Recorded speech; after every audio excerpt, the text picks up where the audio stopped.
네, 안녕하세요. 오늘 비가 엄청 많이 오는데도 많이 와주셨네요.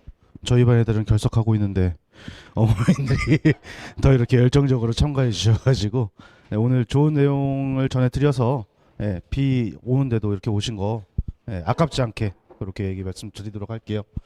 저는 오늘 이제 챗GPT라는 얘기를 꺼내놓긴 했는데 어쨌건 메인은 세특이에요.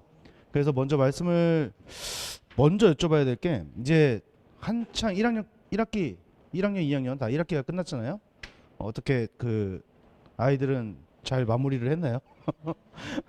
이제 아마 대부분 이번 주 금요일이 방학인 걸로 알고 있는데 그래서 요 학기가 끝나고 그 시험이 다 끝나 기말고사가 끝나고 요 기간까지가 이제 보통 학교에서는 뭐 융합 뭐 어떤 교육을 한다 뭐 한다 그래가지고 세특 쓰기 되게 바쁜 시절이에요. 요 시점이. 그래가지고 뭐 어떤 선생님들 같은 경우에는 언제까지 써오면 그거 그대로 넣어줄게 하는 선생님들도 있고, 아니면 어떤 선생님들은 이제 이런 활동들을 해라라고 하기도 하고, 아니면 혹은 어떤 선생님들은 아무 말도 안 하실 겁니다. 네. 그거에 약간 학교의 운에 조금 그런 게 있는 거라서. 근데 이제 어떤 식으로 학교 생활을 해야 되고, 그래서 세부능력 특기 사항이라는 게 어떤 거고, 어떻게 채워야 되는지, 그렇게 진행을 할 거고요. 제 소개를 안 했죠. 저는 공병건이고요. 네. 전략 담임이고, 입시 컨설팅도 같이 진행을 하고 있습니다. 그래서 들어갈 건데요. 자, 세부능력 특기 사항이란 무엇인가? 좀 굉장히 횡령하게 학생 하나가 있죠. 어, 학생이 대학을 진학을 할 때는 우리가 이제 수시라고 하는 것과 정시라고 하는 걸 통해서 진학을 하게 되죠. 그 중에서도 수시 같은 경우에는 교과, 종합, 논술 이렇게 구별이 되어 있는데 오늘은 종합에 대한 얘기 위주로 진행된다고 보시면 됩니다.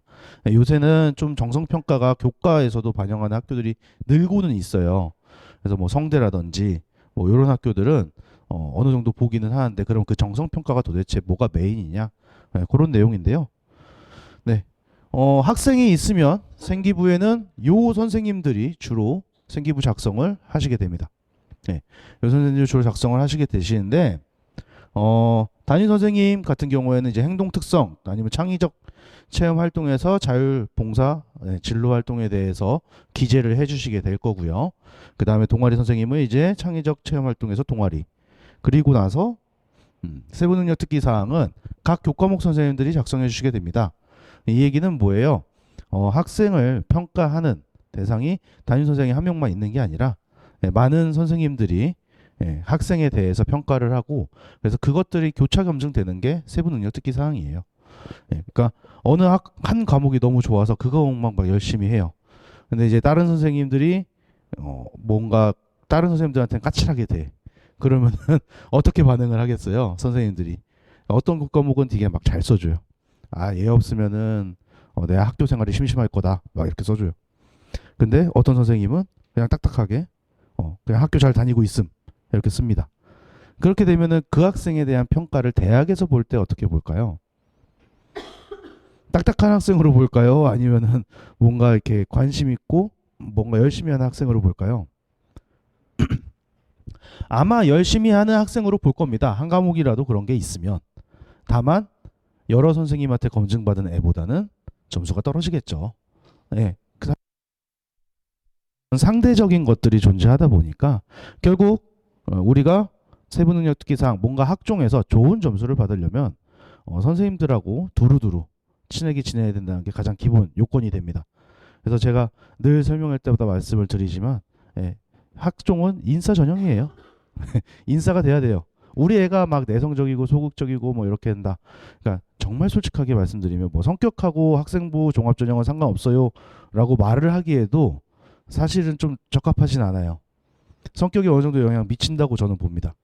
그러니까 선생님들한테 적극적으로 다가갈 수 있는 적극성이 있어야 되죠. 그리고 우리 애가 너무 막 소극적이야. 가서 선생님한테 말도 잘 못 붙일 것 같아. 사실 그렇다면은 학종보다는 다른 전형 쪽을 조금 생각하실 필요도 있어요. 학종이라는 건 원래 인싸를 뽑겠다라고 하는 전형에 가까워서. 근데 그렇다고 해서 또 막 우리 애는 너무 이렇게 소극적이니까 활동 같은 거 전혀 안 할 것 같아. 사실 그건 어머님들 생각일 가능성도 높죠. 학교에서의 생활은 다를 수 있으니까. 근데 어쨌건 그런 것들이 조금 영향을 미친다라는 거, 예, 일단 알아두시면 좋을 것 같고요. 어, 학생부 종합전형은 이런 것들, 이게 서울대 학생부 종합전형 평가 항목이에요. 이거 매년 이렇게 발표를 하고 알려주는데요. 여기 보시면 학업 능력, 학업 태도, 학업의 소양을 가지고 본다고 얘기를 합니다. 여기서 뭐 일반적으로 학업 역량이라고 하는 거는 어머님들도 다 아시는 단어죠. 뭐예요? 성적 잘 나와야 된다예요. 성적 잘 나와야 된다. 예. 근데 이제 주어진 여건에서 교과 및 학업 관련 활동의 성취 수준과 논리적인 사고력, 수행 능력 이런 거 보고 태도는 뭐겠어요? 성실하게 잘 하고 있는지, 그리고 호기심을 갖고 있는지. 그래서 제가 뒤에도 말씀드릴 건데 이것도 약간 성향에 관련된 건데요. 궁금증이 없어도 궁금증을 만들어야 되거든요. 학생부 종합전형을 쓰려면. 근데 우리 애가 너무 막 묻어내, 막 이렇게 특별하게 막 궁금해하는 것도 없고 관심도 없어. 그러니까 이런 경우에는 관심을 끌어올리셔야 돼요. 학생부 종합전형으로 대학을 진학하겠다고 한다면, 물론 계속 말씀드리지만 이런 전형들은 다 상대평가거든요. 그러니까 내가 어느 학교를 쓰냐, 내가 어떤 학교 어떤 과를 쓰냐에 따라서 다 조금씩 달라요. 그러니까 거기 지원하는 틀들이 다르잖아요. 그러니까 뭐 예를 들어서 요새 뭐 공학과는 워낙 많은 친구들이 쓰다 보니까 뭐 특별하게 성향적 그런 게 드러나지는 않을 건데, 뭐 예를 들어서 뭐 철학과를 쓰는 애들이라든지, 예, 아니면 수학과를 쓰는 애들이라든지, 사실 걔네들이 이런 말씀드리면 약간 편견일 수도 있지만 활기찰 가능성은 별로 없죠. 예. 뭔가 이제 자기 안에서 탐구를 하고 내면적인 것들을 가꾸려고 하고 그런 친구들이 이제 그런 학과를 좀 지원하는 경향들이 많으니까, 그러면 걔네들 생기부도 다 비슷하다는 얘기예요. 그러니까 그런 것들도, 예, 그런 게 이제 적성이라고 하는 부분이잖아요. 예, 그래서 그런 부분들이 있다라는 거.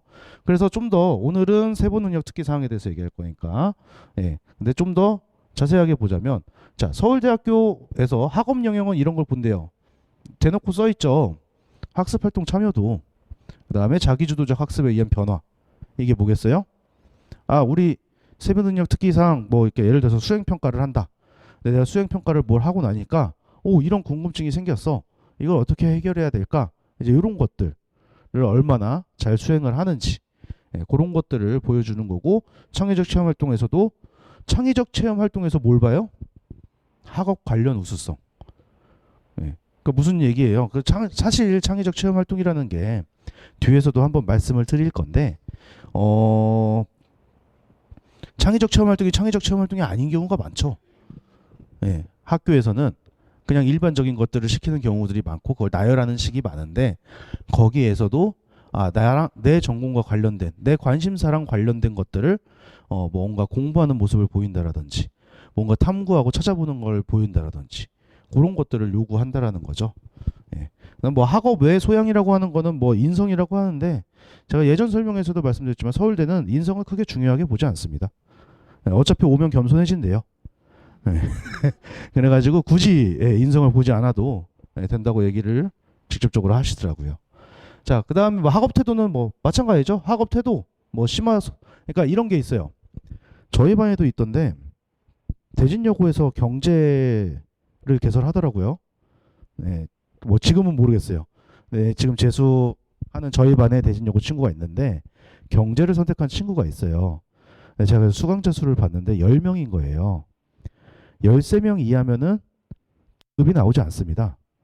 네, 절대평가로 전환이 돼서 등급이 나오지 않는데, 걔는 10명 중에 점수랑 표준 편차 이런 걸 계산해 보니까 예상 등수가 9등이더라고요. 네. 근데 그게 중요한 게 아니라, 나는 근데 사실 걔는 심리학 전공인데 왜 심리학 전공을 희망하거든요. 그래서 경제를 도대체 왜 들었어? 그런데 이제 그냥 관심이 있어서 들었다 하는데, 그런 것들, 그러니까 내가 어떤 수업을 듣는데 난 성적을 잘 따기 위해서 여기 선택한 게 아니라 관심이 있어서 이런 걸 텄겠다. 점수와 상관없이. 이제 그런 것들도 본다는 겁니다. 예. 그러니까 그런 거잖아요. 공학을 진학하고 싶은데 물리, 화학을 안 들으면 되는가? 예. 요새 들어서 자소서가 폐지되고 나서 이게 더 중요시 되고 있어요. 그래서 아마 4월달, 5월달쯤에 한번, 예, 1학년은 2학년 선택 과목에 대해서 한번 조사를 하고, 예, 2학년은 이제 3학년 선택 과목에 대해서 조사를 하셨을 거예요. 그리고 확정되는 게 2학기 때 이제 다시 한번 조사를 하면서 그럼 2학년 때 뭐 들을지 그런 것들을 아마 정하게 되실 건데, 예, 그런 경우에도 만약에 전공이 내가 특정 전공 어디를 가고 싶어 라고 한다면 거기에서 필요한 과목들이 뭔지는 먼저 체크를 해서 들으셔야 돼요. 인원수와 상관없이. 사실 제가 방금 말씀드린 그 친구는 다른 과목도 열심히 공부하는 친구인데 다른 과목도 사실 6등급, 7등급 대예요. 네, 내신 따기가 워낙 어려운 친구다 보니까. 근데 그 학교에서 뭐 내신 따기 어렵고 쉽고를 떠나서 일단 그 친구 같은 경우에는 난 경제 들을 거야 하고 듣잖아요.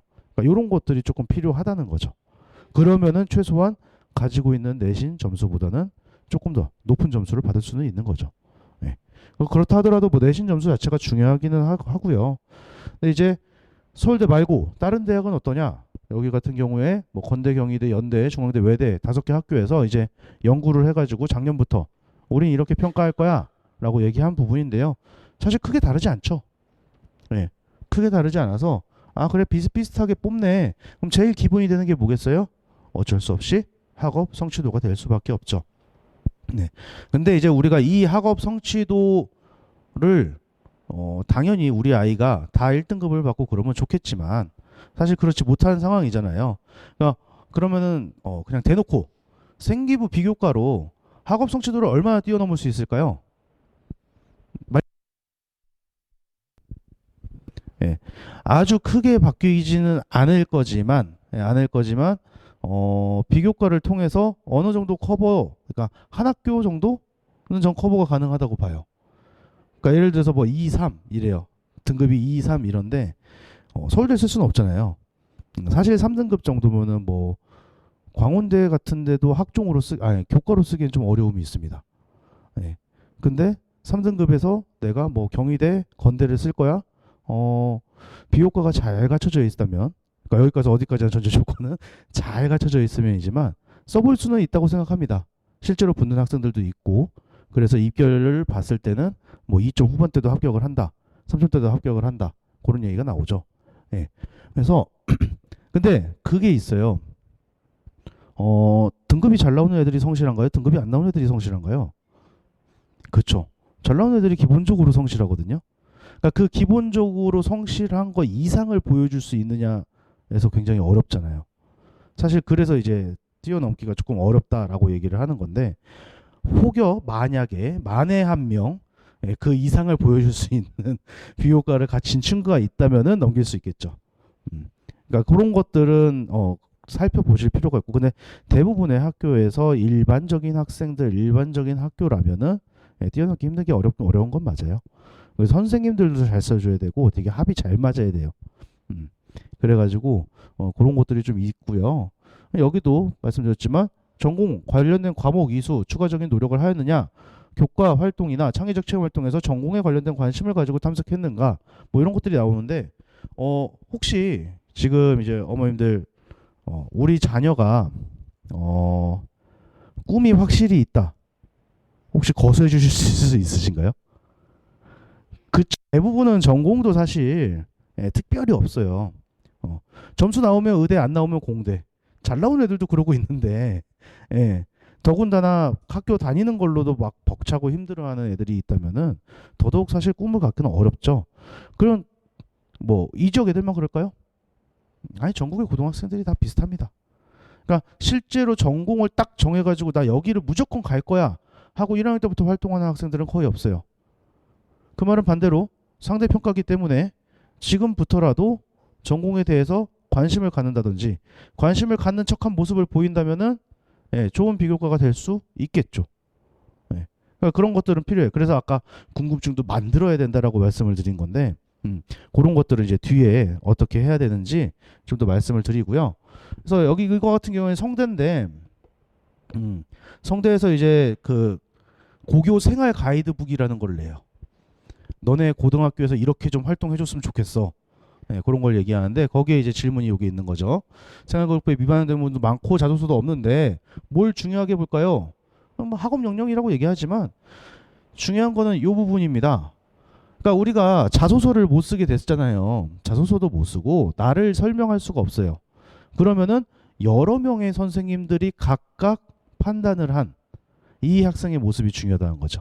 한 명의 선생님이 판단한 게 아니라 여러 명의 선생님들. 그러니까 뭐겠어요? 당연히 교과목에서 세부능력 특기 사항이 더 중요해질 수밖에 없죠. 네. 그리고 선택 과목 한 이수 현황에서도 볼드체가 되어 있죠. 네. 그러니까 이제는 너 뭐 이렇게 점수 따려고 이렇게 가는 것도 다 보여. 네가 희망하는 전공에 있다면은 거기에 관련된 교과목을 공부해야 돼. 안 하면 안 돼. 그런 얘기를 하고 있는 거죠. 그렇게 보시면 되고요. 네. 근데 어찌됐건 이게 다 없어진 거예요. 네. 그래서 요새 학생부를 보고 제가 독서를 금치 못하는 게 독서 활동이 미반영된다고 선생님들도 안 적어주고요. 애들도 한 권도 안 읽었어요. 실제로. 책을 읽은 게 없대요. 그래서 생기부 보면은 예전 같았으면 막 독서 활동에 막 책 20권씩 들어있고 30권씩 들어있고 이런데 요새 애들 거 보면은 없어요. 그러면 있는 애가 뭐 물론 미반영되니까 뭐 보지도 못하겠지만 그래도 있는 애들이 좀 공부했다는 표시가 나지 않겠어요? 그런 것들이 있더라고요. 근데 이제 여기 보시면은 뭐 독서 활동도 미반영, 수상 경력, 그러니까 미반영이라는 얘기는 생기부에 써지기는 합니다. 네, 생기부에 써지기는 하는 것들이고 그 다음에 아예 미기재되는 거 이제 밖에서 하는 것들 혹은 봉사활동했을 때 뭐 어떤 니끔을 했냐 예전에 그런 거 썼었는데 그런 거 없다. 그냥 봉사활동한 시간만 적어라. 네, 이제 그렇게 된 거고요. 어쨌건 뭐 이런 것들 페이지에서 학생기록부의 기록이 중요해지고 뭐 변화 모색이라고 하는데 그러니까 전공 너 예를 들어서 불문과를 갈 거야. 그럼 불문과에 관련된 활동이 있니 없니? 이제 이렇게 물어보지 않아요. 그러니까 진짜 네가 딱 그 전공에 맞춰서 활동을 했어라는 말은 사실 없었습니다. 그게 평가 항목이 이제 변화가 되는 거죠. 예, 그런 내용인 거고 그래서 뭐 이런 것들 해가지고 다양한 경험이 필요하다라고 얘기하고 있는데 아니 좋아. 그래서 세부능력 특기사항 뭐 어떻게 써야 되는데 근데 자 보시면요. 창의적 체험활동이라는 게 있다 그랬잖아요. 그러면 학교에서 써주는 자율활동, 진로활동, 봉사활동, 동아리활동인데요. 이걸 얼마나 적어줄 수 있을까요? 자율활동이 어떤 건지 아세요? 자율활동에 보통 적히는 거는 얘가 회장이냐 부회장이냐 뭐 어떤 일로 참여를 했냐 그 다음에 학교에서 진행되는 교육들 있잖아요. 뭐 이렇게 뭐 가로 선배와 함께하는 뭐 어떤 어쩌고저쩌고 특강이라든지 예. 아니면은 뭐가 있을까요? 뭐 약물 오남용에 대한 교육 보통 그런 거 학교에서 진행한 것들을 써주거든요. 그러니까 자율적인 내 활동을 적어주는 선생님이 별로 없어요. 네. 다 그냥 그걸 나열해서 적어줘요. 대부분의 학생들이 그 외에 별도의 진정한 자율활동을 안 하기도 하고요. 네. 그래서 그런 것들이 나오는 거고 진로활동은 뭐예요? 학교에서 이제 뭐 이렇게 진로 적성 검사했다는 내용을 적어준다라든지 예. 아니면 학교에서 아까 말한 뭐 특강 같은 거 한의사 초빙에서 하는 뭐 특강이라든지 뭐 아니면 뭐 공대 선배가 와가지고 얘기해 주는 거라든지 그런 것들에 참가한 내용들만 적히기 마련입니다. 그러니까 얘도 별로 안 써주죠. 근데 잘 써주는 선생님들 같은 경우에는 동아리 활동이나 아니면 진로 활동 담임 선생님이 써주는 거잖아요. 담임 선생님이 보고서를 써오라고 시키는 학교들도 있습니다. 너 진로 활동에 들어갈 만한 거 써와봐. 내가 진로 활동에 넣어줄게. 아니면 자율활동에 들어갈 만한 거 아니면 혹은 동아리 선생님이 담임 선생님이면은 동아리 내용을 글자 수가 정해져 있으니까 진로활동이나 자율활동에 이렇게 은근슬쩍 넣어주는 선생님들도 있어요. 근데 그건 어디까지나 운이죠. 네, 선생님을 잘 만나냐 안 만나에 따른 운이기 때문에 그 부분에 대해서는 뭐 왈가왈부 할 수 없지만 어쨌건 중요한 건 내 능력과 관심사를 보여달라 그랬는데 얘네들로 보여줄 수 있냐는 거예요. 보여주기 어렵다라는 거죠. 그러니까 더욱더 세특이 중요해질 수밖에 없죠. 그래서 이게 세특이 이제 중요한 내용이에요. 그래서 내가 관심사를 주체적으로 드러낼 수 있죠. 그리고 여러 선생님들이 교차 검증할 거고. 그래서 물론 이것도 굉장히 중요합니다. 그러니까 담임 선생님한테 잘 보여야 되는 건 첫 번째예요. 그러니까 가끔 생기부 왜 이거 안 넣어주세요 하고 선생님들하고 싸우는 애들이 있는데 싸우면 싸울수록 학생 손해예요. 네, 학생 손해입니다. 자칫 잘못하면 예전에도 한번 말씀드린 적이 있는데 이기적이라는 평가가 들어갈 수도 있습니다. 저는 실제로 봤어요. 그러니까 그런 것들 물론 요새 선생님들은 다 잘 써주려고 노력하시지만 그래도 이런 것들 때문에라도 일단 담임 선생님하고는 좋은 관계를 유지해야 되는 건 당연하고요. 그 다음에 각 교과목 선생님들이 다 얘를 알고 있어야 되는 게 첫 번째 과제입니다. 네. 그래서 뭐 이렇게 뭐 요거는 이제 중요성에 대해서 계속 얘기하는 거니까 그냥 보시면 됩니다. 네. 그러니까 교사 영향이 커질 수밖에 없는. 네. 그러니까 나는 교사님 아까도 말씀드렸지만 교사랑 뭐 그렇게 친해지고 싶지 않아. 그러면은 뭐 교과나 아니면 논술이나 아니면 정시를 생각해야겠죠. 네. 근데 그건 이제 학생의 특성에 맞춰서 생각해 보실 필요가 있고.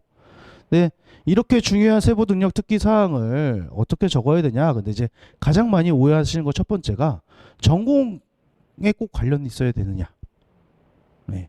근데 여기도 보시면은 서울대에서 얘기한 거지만 서울대학교는 여기 대놓고 써 있죠. 사회복지사 하려니까 사회복지사 하고 싶어. 아니면 뭐 간호사가 되고 싶어. 그럼 봉사활동이 많아야 되는가? 이게 되게 옛날 질문에 가깝다라는 거예요. 그게 아니라 너 와서 공부할 거잖아. 사회복지사 공부할 거면 영어 논문도 많이 봐야 되는데 영어 실력 좋아야 되지 않겠어?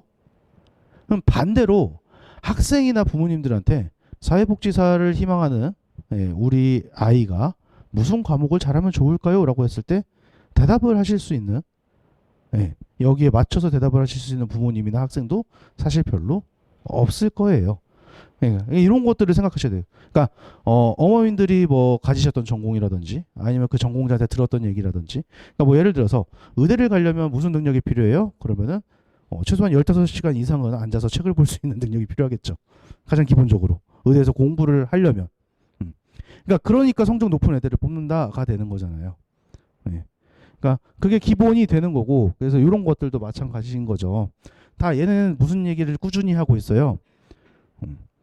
전공하고 꼭 관련되어 있지는 않아도 되지만 내가 이 전공을 대학 가서 진학해서 공부를 할 때 너네 공부할 수 있어 없어를 확인할 거야. 사실 이 대전제는 바뀌지가 않거든요. 근데 이거에 대해서 학생부 종합전형에 대해서 많은 부모님들이나 학생들이 이제 오해를 하는 거죠. 아니면은 혹은 착각을 하는 거죠. 나는 고등학교 때 성적이 비록 그렇게 좋지는 않았지만 학교 가서 대학교 가서 충분히 공부할 수 있어. 그러니까 그거를 누가 믿어주냐는 거예요. 특히 상위권 대학일수록. 그리고 또 상대평가니까 뭐예요? 아니 제가 더 성적이 좋은데 제가 더 열심히 하는 거 아니야? 제가 더 성실하게 공부하는 학생 아니야? 근데 뭐 학교에 따라서 내신 점수가 다를 수도 있고 그런 것들을 다 이제 학교에서는 비교를 하고 그러니까 어느 학교 출신이냐 이게 중요한 게 아니라 네 그래서 여기 와서 공부할 수 있냐고 그 내용이 중요한 거니까 그런 것들을 어떻게 보여줄 수 있을 건가에 대해서 계속 생각을 많이 하셔야 돼요 사실은. 어쨌건 그래서 이 종건적합성이라는 건 생각보다 막 중요하지는 않습니다. 그러니까 내가 건축학과 가고 싶어요. 그리고 1, 2, 3학년 동안 건축학에 대해서 엄청 막 연구하고 조사를 했어요. 그러면 걔는 건축학과밖에 못 쓸까요? 걔가 만약에 수학과를 쓰면 어떤 일이 벌어질까요? 물리학과를 쓰면 어떤 일이 벌어질까요? 그게 이제 절레절레 저는 분들인데 됩니다. 쓰셔도 돼요. 상관없어요. 왜? 건축에 그냥 관심이 따로 끝난 게 아니라 건축에 관심이 있어서 내가 수학에 대한 활동들을 뭘 이것저것 했어. 근데 내가 이렇게 건축 쪽으로 쭉 관심을 가지다가 뭐 자소서가 없으니까 표현할 수는 없지만 내가 관심도가 옮겨졌을 수도 있죠. 근데 건축학과에서 내가 여실히 활동한 것들이 남아 있다면 물론 건축학을 막 열심히 공부하다가 사학과를 쓰면 어떻게 될까요? 근데 얘가 한국사 시간이나 이럴 때 고전 양식에 대해서 연구한 게 있는 거야. 건축 양식에 대해서. 그러면은 뭐 높은 점수까지는 아니지만 가산점 받을 수 있겠죠. 그럼 그걸 가지고 다행히 뭐 사학과에 정말 미쳐가지고 날뛰는 애가 없으면 지원자 중에 없으면 그것도 되겠죠. 그러니까 이게 다 상대적인 거라서 뭐 어떤 활동들을 했으니까 너는 이제 무조건 이 전공을 써야 돼. 사실 그런 거는 요새는 많이 줄어들었다는 거. 그거를 좀 알고 계시면 좋을 것 같고요. 그래서 나 뭐 이렇게 꿈이 바뀌었어, 뭐 바뀌었어 이제 많단 말이에요. 나 이제 글렀어, 정시 갈 거야. 이게 아니라 아니야, 너 아직 요런 학과들 해도 이런 활동들을 했어도 충분히 지원할 수 있어. 이렇게 사실 해서 활동 바뀌어도 돼. 뭐 갑자기 건축하다가 경영에 관심 생길 수도 있는 거고 뭐 경영을 하다가 또 무슨 과가 있을까요? 경영하고 가장 안 어울릴 것 같은 과가 뭐가 있을까요? 그냥 경영에 대해서 막 준비하다가 갑자기 러시아에 꽂혀가지고 러시아어를 공부하고 있다든지, 예, 상관없다는 거예요. 예전부터 상관없었어요. 그냥 그거는 어떻게 보면은 지원하는 사람들의 오해인 거죠. 예, 지원하는 우리들의 오해인 거지. 꼭 그 전공에 맞춰질 필요는 없다. 그리고 다음 주에도 무전공 관련돼서 얘기를 할 건데 마찬가지예요. 무전공이 생긴 것도 이제 요새 애들 꿈이 없다 이렇게 그 얘기를 역으로 추상해서 생각을 하시면은 뭐 대부분 없으니까 그런 활동들 계속 바뀌는 거 대학들 다 알고 있다. 예, 그래서 뭐 이렇게 뽑는 거다. 그렇게 생각하시면 됩니다. 계속 이제 요 관련된 설명이기는 한데요. 그냥 학교 생활 열심히 하라는 거예요. 근데 여기서 중요한 거 여기 보시면은 특기사항 어떻게 평가하세요? 그럼 수행평가 과정에서 보는 특성과 역량. 이게 오늘의 사실 어떻게 보면 핵심 포인트거든요. 학교에서 교과 세부 능력 특기 사항을 적어주는 대부분은 수행평가 결과물을 가지고 써줍니다. 그러면 여기에서 한번 이제 돌이켜 보셔야 돼요. 우리 아이가 지난 학기 수행평가를 할 때 괴로워했는가, 괴로워하지 않았는가. 네. 그게 제일 중요해요. 만약에 괴로워하지 않았다면, 전공이 잘 갖춰져 있고 내가 뭘 할지 알아서 그렇게 괴롭지 않았다면 상관없으나 대부분의 학생들은 괴로워하거든요. 근데 괴로워하는 게 그 내용 가지고 수행평가 내용을 가지고 세특을 보통 많이 써준단 말이에요. 네. 왜냐면 선생님들도 그럴 수밖에 없어요. 한 명 한 명 개별적으로 보고서 갖고 와. 그러면 만약에 지금 반에 한 20명, 뭐 25명, 30명, 많으면 30명 인하급은 별로 없죠. 네. 선생님들 걔네들이 다 개별적으로 가져온 거 다 받아서 써주기 어려워요. 그리고 자율적으로 하라 그러면은 학생의 반은 안 해옵니다. 생기부에 뭔가 적어줘야 되잖아요. 그러니까 가장 기본이 되는 게 뭐겠어요? 수행평가가 되죠. 수행평가가 중간고사, 기말고사 합쳐가지고 그 학기의 내신 점수로도 되는 것도 중요하지만 그 수행평가의 내용들을 어떻게 짜가지고 발표를 했는가 혹은 보고서를 제출했는가 이게 굉장히 중요해집니다. 네. 그래서 그런 것들 보시면 되는데요. 계속 똑같은 얘기니까 요거는 넘어가도록 할게요. 그냥 예시예요. 우리 안 가리고 다 수업 들었다. 그냥 열심히 했다.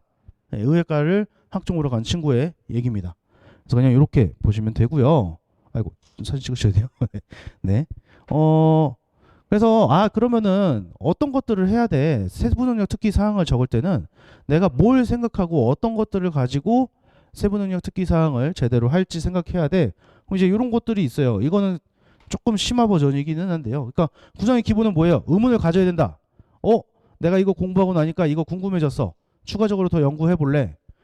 그 다음에 뭐 동기, 의지, 노력, 관심, 탐구, 성장 다 비슷한 얘기죠.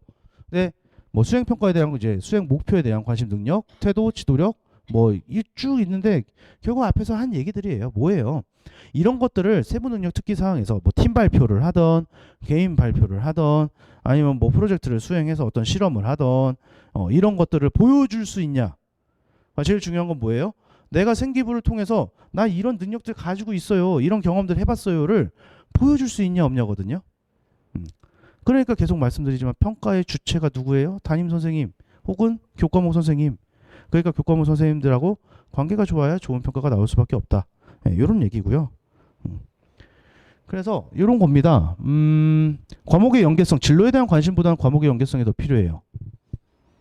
그러니까 내가 지금 뭐 어떤 진로 뭐 건축학과를 꼭 가고 싶은데 수학의 기하라든지 아니면 물리를 안 들으면 애가 어떻다고 생각을 하겠습니까? 그리고 뭐 건축과 관련된 활동이 아니더라도 수학 기하를 하면서 내가 수행 과제를 발표하는 데 있어가지고 기하에다 이런 부분들이 입체 도형에 대해서 관심이 있어 라고 하는 것들을 보여주는 게 더 낫다라는 거죠. 나 건축에 관심 있어 이게 아니라 나 수업 들어보니까 입체 도형에 이런 것들 이런 수식 계산하는 게 참 재밌더라. 이런 걸 보여주는 게 중요하다라는 얘기고요. 구체적 예시가 있어야 되고 내용의 나열이 아니라 궁금증이 없어도 만들어야 되고 해결하고 노력을 보여야 되고 그 노력에 대한 결과가 있어야 된다. 요게 이제 왜 선생님들 결과를 보고서 쓴단 말이야. 보고서 딱 읽어보고 이런 내용을 썼구나 하고 세특에 적어줄 건데 보고서가 엉망이면은 결국은 적어주기 힘들겠죠. 그래서 오늘 이제 여기 뒤에부터는 챗GPT에 대한 얘기를 할 거예요. 그러니까 근데 먼저 그 뭐 유의사항이라고 좀 말씀을 드리면은 집에 가셔서 그럼 나도 한번 챗GPT를 해볼까라고 하시면은 이제 뭐지 이 결과물이 내가 오늘 설명해서 들은 거랑 좀 다른데? 라는 것들이 생기실 수 있습니다. 예, 충분히 뭐 당연한 거고요. 답변을 할 때마다 조금씩 달라져요. 예, 계속 똑같은 답변만 해주지는 않기 때문에. 근데 요 세 가지에 맞춰 가지고 챗GPT를 이용한다가 돼야 되는데 요새 챗GPT 관련된 얘기가 굉장히 많잖아요. 학교에서도 이미 쓰고 있다. 대학생들 진짜 많이 써요. 근데 보고서를 쓸 때 뒤에도 한번 말씀드릴 건데 보고서를 써주세요라고 하면 될까요, 안 될까요? 근데 대부분의 학생들한테 챗GPT 써봐, 챗GPT 좋아 이렇게 얘기를 하면은 그럼 보고서 써달라면 써주나요? 다 이래요. 예. 네, 그렇게 되면은 일단 챗GPT가 성의가 없어집니다. 예. 그냥 어디서 긁어온 듯한 내용들을 긁어모아 주고요. 예. 그 다음에 보고서 내용이 다 비슷비슷해지죠. 선생님도 학교에서 챗GPT 쓰고 있어요. 그러면은 그거 보고 얘 이거 그냥 긁어왔네? 라는 생각을 하겠죠. 절대 금물이에요. 그래서 어떤 것들을 해야 되느냐 인 건데 제가 처음에 지금 궁금증이 없더라도 궁금증을 이제 만들어야 된다라고 말씀드렸잖아요. 네.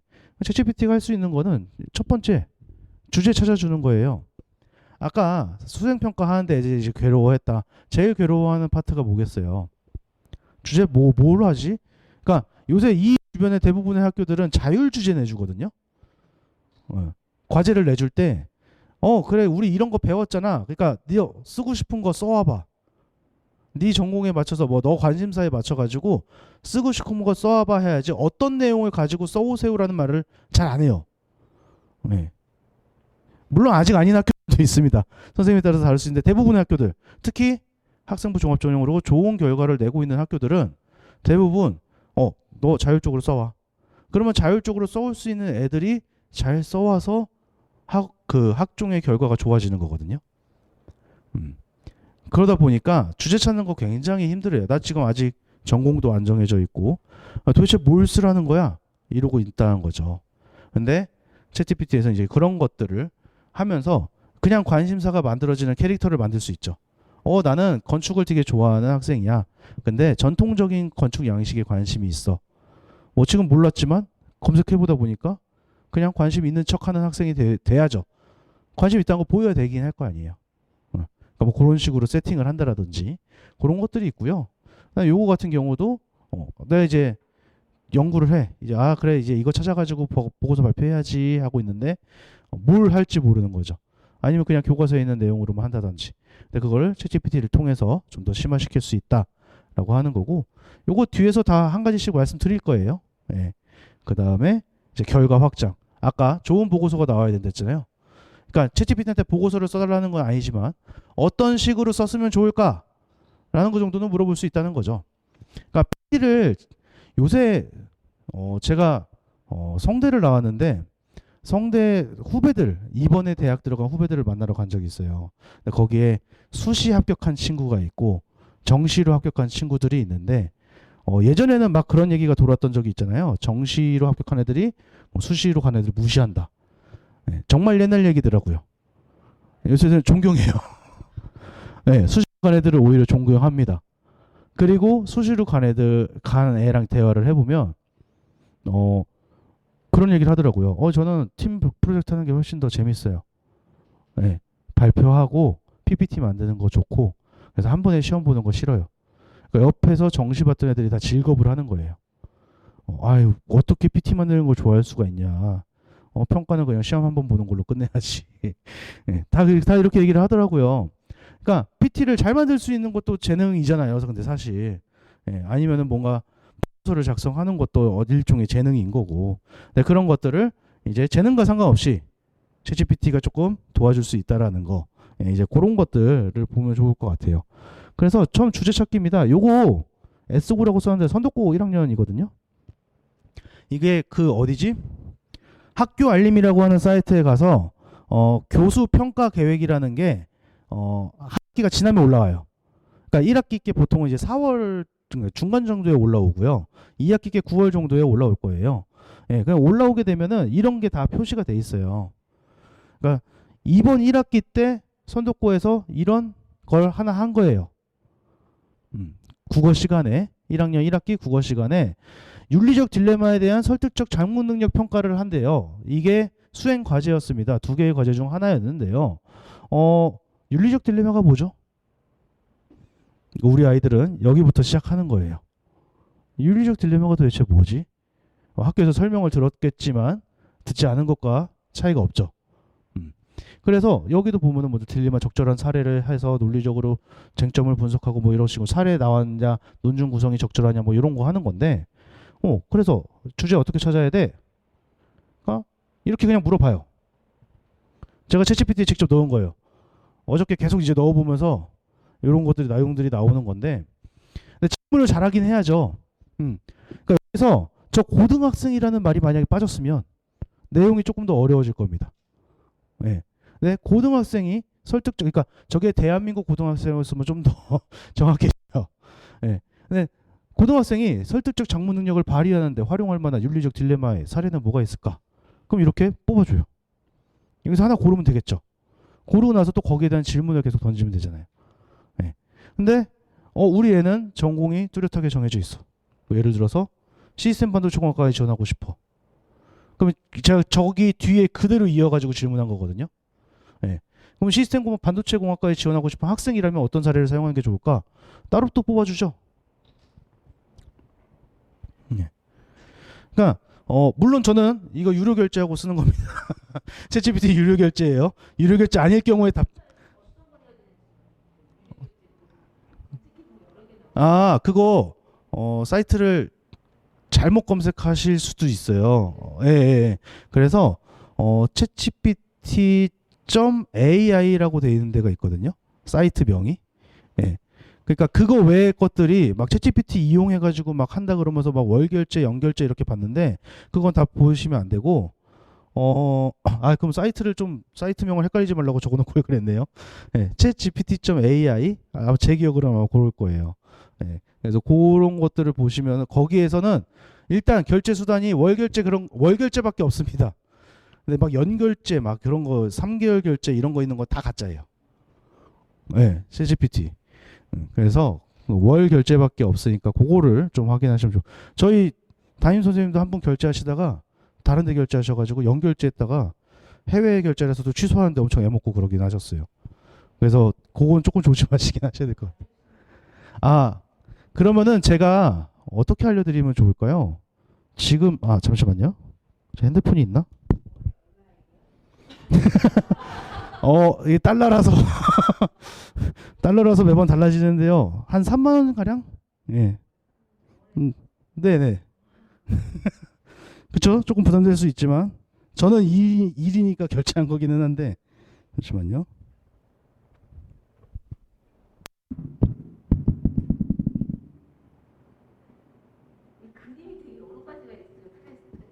그쵸. 맞아요. 지금도 검색해 보면은 그렇게 나오는데, 일단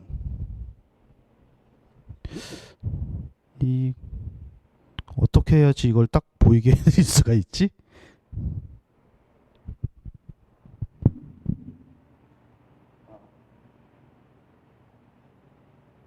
그냥 정말 말 그대로 그 챗GPT라고 돼 있거든요.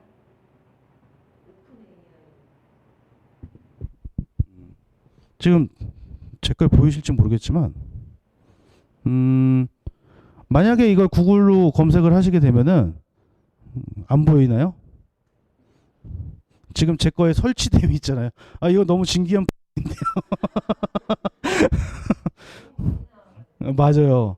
그러니까 챗봇 이런 거 붙어 있으면 안 돼요. 딱 챗 GPT만 써져 있어야 돼요. 이거 여기 크게 붙여놓고 이걸 상상을 못 해가지고, 예. 그렇게 써 있으면 안 됩니다. 그건 위에 거잖아요. 저 밑에 설치되어 있는 거, 밑에 거. 업데이트라고 되어 있는 거. 네네네. 제가 설치되어 있는 거 업데이트 되어 있는 거. 네, 그렇죠. 예. 예. 그러니까 아무것도 안 써져 붙어 있어야 돼요. 그렇죠. 이렇게 그 밑에 회사가 OpenAI예요. 네, 그걸 확인하시면 될 것 같아요. 네. 너무 다음번에 제가 꼭 이거 붙여놓기라도 할게요. 네. 다행이네요. 이 와중에 제가 플라이버시 썼으면은 옆에 분들 못 보였을 텐데. 네. 네. 회사명 파란색으로 되어 있는 게 오픈 AI. 그것만 기억해 주시면 될 것 같아요. 네. 그래서 그렇게 보시면 될 것 같고. 그래서 처음에는 이게 결국 안 쓰면 돈이 아깝잖아요. 네. 그래서 그냥 무료로 하시면은 하루에 일정 이상 대화를 할 수가 있거든요. 애들한테 조금씩 이렇게 해보시게 하고 애들이 진짜 이걸 잘 활용할 수 있을 것 같다. 그때 결제하셔도 되죠. 예. 이러니까 제가 지금 챗GPT 홍보하는 사람 같은데. 예, 어쨌건 다시 얘기 들어가면요. 그러니까 이렇게 하면은 그 과에 맞춰서도 이렇게 보여준다는 거예요. 윤리적 딜레마에 대해서. 예. 그래서 여기서 근데 2학년이 되고 나니까 2학년 1학기 때 이런 거를 발표하게 합니다. 뭐예요? 문학 작품을 선정하고 작품을 세부적으로 분석해서 뭐 이렇게 관련된 사회적 현상 글쓰기를 해요. 근데 내가 1학년 때 뭔가 데이터 보안이나 이런 것들에 대해서 했다고 치자는 거예요. 그러면은 2학년 돼가지고 어떤 걸 할 수가 있겠어요? 근데 이거 다른 학교 다 선도권은 아니실 텐데 사실 하시네요. 그러니까 문학 작품을 이용해서 사회적 현상 글쓰기 이것도 어려워할 게 없는 거죠. 근데 저희가 1학년 때 데이터 그러니까 요거예요, 요거. 여기에서 제가 이제 이거 가지고 글을 썼다고 치자는 거예요. 그리고 나서 요걸 하려고 그러니까 그러면 요거 가지고는 문학을 어떻게 연결시키면 좋을까? 그냥 연관돼서 읽어볼 만한 문학적 작품 3작품 추려줘. 그러면은 추려줍니다. 내용 요약도 해달라 그러면 해줘요. 그러니까 뭐 예를 들어서 멋진 신세계에 대해 가지고 그러면 뭐 내가 간단하게 읽을 수 있게 요약해줘. 그러면 딱 요약을 해줘요. 그리고 여기에다가 질문을 뭐 더 추가하는 거죠. 새 작품을 뭐 한국 작품으로 추천해줘. 그러면 한국 작품으로 추천을 해주고요. 예. 그래서 그런 식으로 받아가지고 그러면 읽어보면 되는 거죠. 예. 그래가지고 뭐 수학도 한번 가지고 와봤어요. 2학년 1학기 수학기인데요. 뭐 이런 것들을 한대요. 문제풀이, 개념과 대한 문제 탐색, 고가과 연관 수학 개념에 의한 주제 선정. 그러니까 요새 애들이 어려워하는 것 중에 제일 첫 번째가 주제예요, 주제. 그래서 무슨 주제를 하라는 거야. 예. 그런데 그걸 알아서 해야 되는데 그걸 얘가 도와줄 수 있는 거죠. 수학은 어때요? 다 연동시키는 거죠. 그러면은 데이터 프라이버시와 보안과 관련된 고등학교 수학 단원과 개념을 간략하게 알려줘. 근데 이게 중학생 중3 혹시 뭐 이제 동생이라든지 그렇게 있으면은 질문을 조금 더 세밀하게 해주셔야 돼요. 어떤 거냐면 이거는 2015 개정 교육과정 내에 있는 단원으로 설명해 달라고 해야 되고요. 예, 고 1, 2, 3은. 예. 근데 중학생 이하면은 걔네가 고등학교 올라갔을 때는 2022 개정 교육과정이니까 거기에 맞는 단원으로 설명을 해줘. 그러면 거기에 맞춰서 설명해줘요. 예.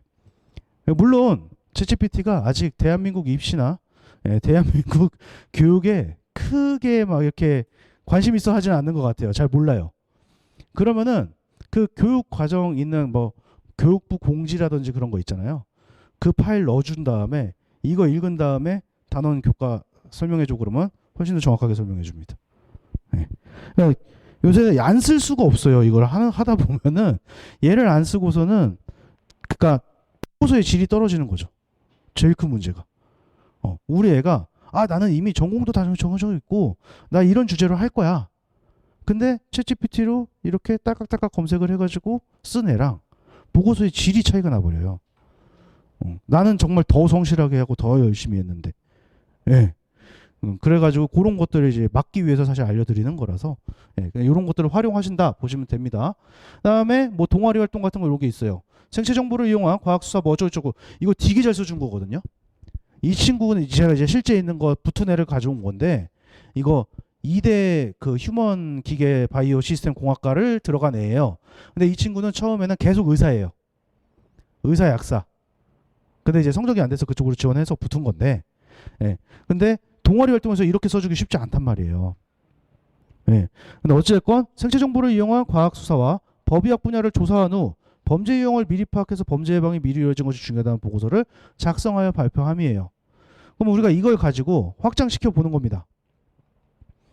자, 생체 정보를 이용한 과학 수업 그대로 썼죠. 아, 조소라고 했네요. 그래도 얘가 알아서 잘 검색해줬어요. 네, 조사한 후 범죄 유형을 미리 파악하여 범죄 예방이 이루어진 것 중에 보고서를 작성하려고 하는데, 예, 야, 연관되어 있는 고등학교 국과목 단원을 알려줘. 이러면 이렇게 알려줘요. 너 이런 거 연관돼 있어. 음, 음. 이런 과목도 연관돼 있어. 그러면 여기에 맞춰가지고 추가 활동을 할 수 있는 거죠. 나는 동아리에서 저 발표를 했는데, 생명과학 시간에는 유전자에 관련된 배열에 관련된 걸 또 연구를 하는 거예요. 왜? 내가 거기에서 관심이 있었어. 그 보고서를 발표하고 나니까 생체 정보에 대한 게 관심이 생겼고 어떻게 하는지에 대해서 생명을 통해서 더 심화 확장해서 공부를 했어. 라고 하는 게 저절로 만들어지는 거죠. 그러면 생명과학 그 수행평가 시간에 뭐 하면 돼요? 그거 관련된 거. 예. 그래가지고 이게 어떻게 연결이 되는 거냐면 저희가 자소서 못 쓰잖아요. 근데 쭉 읽어보면서 얘가 생체 정보를 다루는 거에 대한 관심이 있구나. 그래서 휴먼 바이오 시스템 공학과에 지원을 하게 된 거구나라고 진실일지 아닐지 모르지만 진실일지 아닐지 모르지만 그 검사를 하는 그 평가하시는 분들은 그렇게 생각하게 된다는 거죠. 이 말이 이해되시죠? 네. 그러니까 우리가 어떤 활동 막 연결해서 하라고 하잖아요. 근데 그게 사실 쉽지 않아요. 막 제가 이런 질문도 해봤거든요. 정철의 관동별곡과 나는 화학과를 가고 싶은데 정철의 관동별곡과 연관 지어줘. 얘 연관 지어주거든요. 근데 그거 놀라시면 안 돼요. 억지잖아요. 억지로 연결시켜줘요. 그거 그대로 쓰면 낭패예요. 예, 그렇게 쓰는 거는 안 되고 억지로 연결하는 거는 안 되고. 근데 이제 이런 것들을 통해서 나 이런 거 조사 발표했었어. 이것과 연관된 걸 내가 다른 걸 뭘 더 해볼 수 있을까? 라고 내용 확장을 할 수 있다는 거죠. 그게 중요한 거죠. 그러니까 이런 식으로 질문을 해야 돼요. 아까 방금 예를 든 것처럼 그냥 막 과제로 선생님이 뭐 해오라 그랬어. 시를 써오라 그랬어. 그러면은 시 몇 개 집어넣어 놓고 비슷한 시 써주고 써주거든요. 근데 그렇게 하면 안 된다는 거죠. 네. 먼저 자신의 어떤 주제를 할 건 이런 것들을 검색하는데 챗GPT를 활용을 해야지 그냥 다 해줘 이렇게 되면은 오히려 훨씬 안 좋은 결과가 나와요. 그리고 저는 그것도 해봤거든요. 서울대 입결이 어떻게 변할지 이번에 뭐 무전공도 증가하고 뭐도 증가하고 고대 논술은 어떻게 될 것 같니? 그럼 대답은 일단 해줘요. 근데 정확도가 되게 떨어져요. 그리고 이거는 이제 여기 PT에 따로 없는 팁이기는 한데 숫자 관련된 거 되게 못해요. 예. 그래서 뭐 계산해줘 아니면 뭐 저희 요새 엄청 많이 실험해봐요. 이제 시험 문제 나온 거 PDF로 따가지고 얘한테 보여준 다음에 야 7번 문제 풀어줘 이렇게도 물어봐요. 근데 못 풀어요. 숫자는 되게 멍청하니까 숫자 관련된 거는 안 되고 이렇게 글자적인 것들, 주제 찾는 것들, 여기에 내용 확장할 때 쓰는 것들 이렇게 기술과정 정보까지 다 알려줍니다. 얘가 대한민국 고등학교 과정에 기술과정이랑 정보가 있다는 거 어떻게 할까요? 사실 물어보는 사람도 많다는 거죠 이미. 예, 이미 많은 거고 사실 저도 이제 앞에서 다 교육을 시켜놨죠. 예, 이런 거 다 물어보면서. 예, 그래서 어느 정도 이렇게 돼 있는 거고. 그 다음에 뭐 단원 지식들을 활용해서 보고서를 작성할 때 고등학생이 참고할 만한 어렵지 않은 책 여기도 중요해요. 이거 그냥 논문 찾아줘 그러면은 갑자기 영어로 막 나옵니다. 난이도 높은 논문들이 나와요. 그러니까 고등학생들이 참고할 만한 뭐 논문 혹은 인터넷 사이트 뭐 2가지만 추려줘.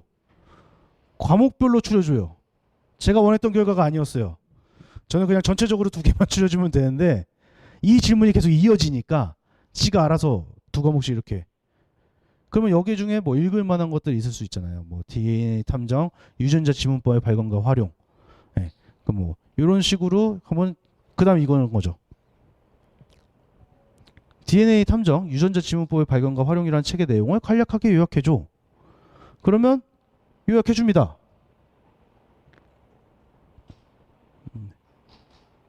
네.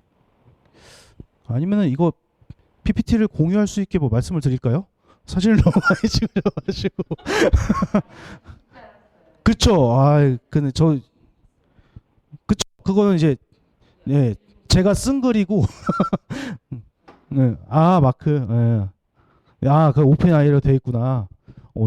예. 그래서 사실 이제 요거 쓰면서 아 이거 발표해드리면 좋겠다 해가지고 한 거라서 예, 입시 X 파일도 보시면 좋고 요거는 제가 끝나고 데스크 한번 말씀드려서 뭐 이렇게 파일 공유할 수 있게 어떻게 뭐 링크를 안내해 주신다든지 그렇게 할 수 있게 예, 그렇게 할게요. 사실 저는 지금 예상외의 반응이 너무 사실 너무 많이 찍으셔가지고 네. 음, 근데 예, 계속 내가 할게요. 예, 유전자 지문법 개발 저거 보고 그다음 또 질문 이어나가는 거예요. 유전자 지문법을 생명과학 원과목의 지식 내에서 이해할 수 있게 설명해 줄 수 있어? 설명해 줘요. 물론 저는 생명과학 원을 모르기 때문에 이게 거기에 맞는 지식인지 모르겠으나 예, 다 설명을 해주니까 예, 이런 것들을 조금 보시면 좋지 않을까. 예. 그리고 결과 예, 계속 이거 이용하는 거예요. 보고서 어떻게 써야 할지 모르겠어. 고등학교 수준에 맞춰서 작성할 만한 보고서 개요를 짜줘. 그러니까 보고서를 써달라는 게 아니라 이런 개요로 그러면 개요를 이렇게 짜줘요. 그럼 이거대로 그냥 쓰면 돼요.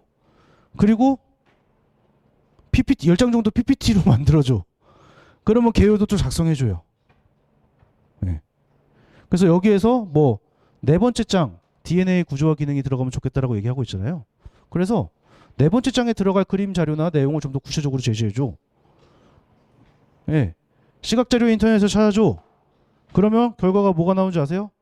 이렇게 해서 이 링크를 따라가잖아요. 이걸 보여줘요. 그러면 그냥 이거 PT 넣고 하면 돼요. 그러니까 좋은 결과 어찌됐건 그 눈에 띄기 좋은 보고서라는 게 있는 거잖아요. 그러니까 우리 애가 아무리 막 열심히 노력을 해도 이게 그 글씨로 보시면 되는데 제가 애들 글씨 쓴 거 맨날 검사한단 말이에요. 그러면 막 날라가 있어요. 자기는 열심히 썼대. 근데 그래도 아무래도 가독성도 떨어지고 이렇게 되면은 점수 받기가 쉽지 않죠. 근데 글도 마찬가지잖아요. 보고서를 내가 지금 잘 못 쓰겠어. 어떤 식으로 결론을 낼지 모르겠어.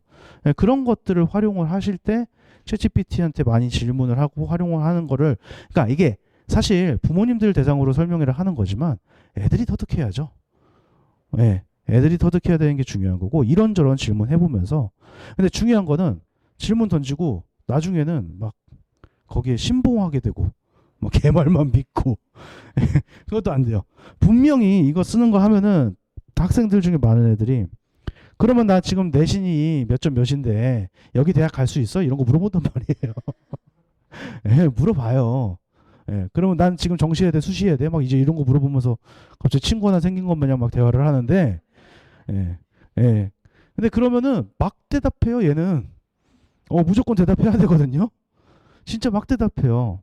그래서 그런 용도로 사용하시면 절대 안 되고, 예, 오늘 이런 것들에 대해서 활용하실 수 있는 방안에 대해서 알려드리는 거니까 요거를 좀 아이들한테 그래서 하지 말아야 될 것도 좀 많습니다.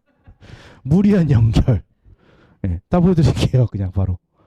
예. 제가 중간중간 말씀드린 내용이 전부예요. 그러니까 무리한 연결 같은 거 다 시켜주거든요. 아까 말씀드린 뭐 관동별과 화학자 이것도 연결시켜주고요. 그리고 어저께 이거 이제 제가 저녁에 막 검색해 보면서 이것도 예시를 보여드릴까 하고 진짜로 관동별과 화학자 연결해서 물어봤어요. 작품을 하나 써서 주던데요. 뭐 화학의 길 막 이러면서. 예. 그런 것들은 근데 아까 말씀드린 것처럼 애들이 쓰다 보면 이거 막 맹신하게 된단 말이에요. 예. 그러면은 그거 그냥 갖다가 긁어서 내면은 이제 빵점 맞는 거죠. 예.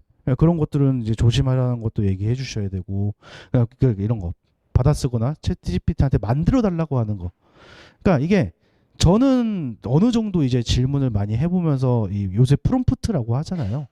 예, 그게 어느 정도 이제 갖춰져 있고 어떤 식으로 구체적으로 질문해야 될지 아는데 그렇게 해도 얘가 만들어주는 거는 성에 차지가 않아요. 만들어 달라고도 하거든요. 근데 제 의도를 벗어난 예, 결과물을 줄 때가 너무 많아서 뭐 제가 더 많이 써보면서 전문가가 되면 모르겠지만 근데 저도 그럴 건데 아이들 입장에서 어떻겠어요? 아이들이 쓴다고 했을 때는 더 그럴 가능성이 사실 높죠. 예, 그렇기 때문에 이런 것들 직접 만들어 달라는 거 금지. 아까 말한 대로 주제 찾는데 내용 확장하고 내가 이걸 어떤 단원이랑 연결을 할 건지 어떤 과목이랑 연결을 할 건지 그런 거 물어볼 때 예, 그럴 때 사용하시는 거고 결과물을 어떤 식으로 만들어내면 좋을까에 대한 조언 정도 구하는 거지 이걸 직접 만들어줘 PPT 만들어줘 사실 이거 PPT 만들어 달라고 제가 시도해 봤어요. 이런 내용들이 나올 거고 이렇게 들어갈 거고 첫째 항 뭐 할 거야 뭐 할 거야 PPT 만들어 줘 그랬는데 한글을 못 만들어요. 한글을 아예 못 만들어요. 지금. 네, 그래서 요거는 약간 이제 좀 번외 얘기기는 한데 요새 AI가 막 발달하고 번역도 잘 되니까 영어 할 필요 없다라는 약간 그런 얘기가 돌고 있는데 절대 안 됩니다. 챗GPT를 더 잘 쓰려면 영어로 질문해야 되거든요. 예. 국내 AI가 엄청나게 발전을 해도 이거는 사실 변하지 않아요. 한글로 질문을 하는 거는 아직 사실 많은 무리가 따라요.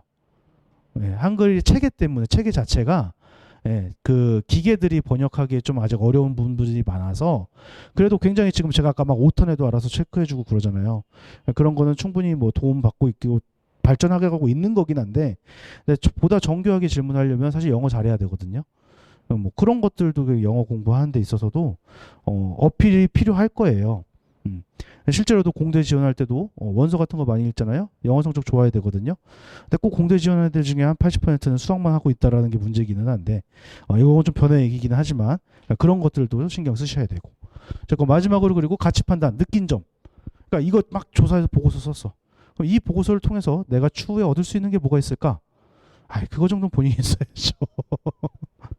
근데 추후 연구에 대해서 알려줘 그러면 추후 연구까지 다 나와요. 이런 거 하면 좋을 거야. 이런 것들이 필요해.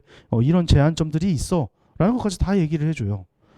그러다 보니까 사실 무섭다는 느낌이 솔직히 들죠. 너무 잘 해주니까. 근데 이제 그것들을 잘 별을 놔서 하면 되는 거고. 그래서 오늘 설명해 드린 내용은 사실 이제 이런 내용들이기는 한데 오늘 이제 나눠드린 엑스파일에 제가 이제 원고로 쓴 게 있어요. 거기서 또 다른 예시들로 써놨거든요. 그래서 그것도 한번 보시면서 너희들도 한번 봐 해가지고 애들이 한번 보고 사실 이런 거 막 이렇게 설명해서 부모님들이 하려고 해도 애들 손 못 따라가잖아요. 애들 손 못 따라가니까 애들이 할 수 있게 그렇게 좀 지원해 주시면 될 것 같고 그리고 아까 말씀드린 대로 다음 주에는 이제 다른 선생님이 무전공 관련해서 생기부를 어떻게 작성하면 좋을지 무전공이 또 올해 이슈기는 하잖아요. 저희도 그래서 뭐 그것 때문에 입결 많이 막 바뀌고 그런 것들이 있는데 그러니까 전공이 중요하지 않다는 말씀을 오늘 드렸어요. 거기에 대해서 이제 구체적으로 어쩔 수 없이 학업 근데 학업 태도 같은 걸 보이는 게 이런 걸로 세팅할 수 있다. 라는 내용을 오늘 말씀을 드린 거고 좀 더 구체적으로 어떤 식으로 세팅을 하면 좋을지에 대해서는 다음 주에 또 진행을 할 거니까 다음 주에도 오셔가지고 많이 보시면 좋을 것 같습니다. 네, 그래서 이거는 자체. 근데 선생님들 그러시는 분들 있지 않아요? 지금도 혹시 계시나요? 생기부 이거 며칠까지 써오면 그대로 생기부에 적어줄게. 그런 선생님들 간혹이 아니라 꽤 계시거든요. 근데 그거 가지고 그러면 어떤 생기부 내용이 들어가면 좋을까라고 이렇게 천진난만하게 챗GPT한테 물어보시면 안 됩니다. 그러면 진짜 너무 식상한 얘기 나오거든요. 얘네한테 써줘요 써달라 그러면 또 써줘요. 어떤 내용이 나 뭐 예를 들어서 기계공학과 가고 싶은데 수학에서 이런 단원들을 공부했어. 생기부에 어떤 내용이 들어가면 좋을까라고 하면은 써줘요. 근데 그게 너무 식상하고 이미 많이 쓴 표현들을 검색해서 나오는 거라서 유사성에 걸리기도 하고요. 그 다음에 이제 근데 선생님들도 아마 그렇게 쓸 거거든요. 선생님들도 그렇게 활용할 거거든요. 그러니까 선생님이 쓴 거랑 크게 다르지 않은 내용들이 나올 가능성이 높죠. 그래서 직접적으로 이런 부탁을 하지 말고 간접적으로 어떤 보고서를 쓰면 좋을까? 어떤 주제가 좋을까? 이런 식으로 접근하시는 게 훨씬 도움이 될 겁니다. 네, 그래서 뭐 맨날 뒤에 있는 거고요. 뭐 이런 부분들에 대해서 이제 어려움이 있거나 아이한테 말을 해도 들어먹지 않는다. 뭐 그러신 경우에는 뭐 학원 쪽으로 연락을 해서 컨설팅을 해도 괜찮으시고요. 근데 뭐 제가 할 때마다 말씀드리는 거지만 이런 정보들을 얻어 가셔서 그러니까 일단 불필요한 비용 최대한 줄이시는 게 저는 맞다라고 생각을 하고 근데 이제 이런 것만 내가 봐서 하는 것만으로는 뭐 크게 아이가 바뀌지 않고 뭐라 그럴까 내가 아이한테 전달하는데 어려움이 있어 그런 경우에는 이제 컨설팅의 도움을 받으시는 거고 아닌 경우에는 저희 이투수는 기본적으로는 학부모님들한테 이런 정보를 드리면서 이렇게 말하면 좀 건방질 수 있는데 알아서 하셔라. 알아서 하실 수 있게 정보를 드릴 테니까 결국 가장 중요한 건 아이들과 부모님들이 같이 힘을 합쳐서 이런 것들을 마련하는 거다인 거니까 네, 그런 정보들이 나오는 것들이 이렇게 있으니까 보시고 확인해 보시고 그리고 아이랑 많은 대화 나누셔서 대학 진학에 도움이 되셨으면 좋겠습니다. 네, 그럼 오늘은 여기까지 하는 걸로 하고요. 이건 제가 밖에 말씀드려서 뭐 자료 받을 수 있는 거를 빠르게 뭐 만들어서 제공하든지 아니면은 어머님들 이메일 주소를 받아서 뭐 한 번에 발송을 하든지 그렇게 하도록 할게요. 네, 그럼 오늘은 여기까지 하도록 하겠습니다. 감사합니다.